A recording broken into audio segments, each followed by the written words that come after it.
Hi again. This is chanca pedra. See that when you turn it upside down? See all those little seeds there?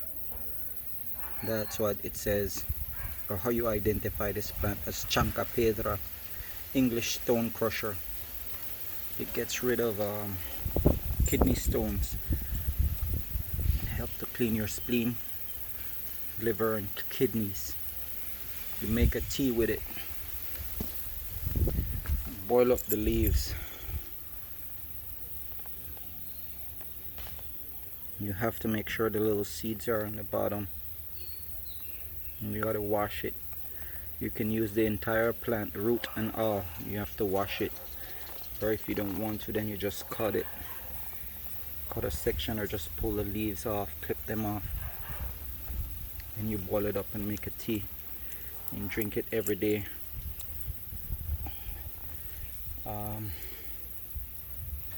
Maybe like 3 weeks every day, or as needed. It also helps with urinary tract infections. The chanca pedra stone crusher. It's a secondary plant, so after you chop like the jungle, the first out, this is what's gonna come back or grow or show up and grow. So you guys know, when you see it, you don't chop it out. Over and out. Healthy eating and delicious drinking, nice tea. And by the way, it tastes horrible.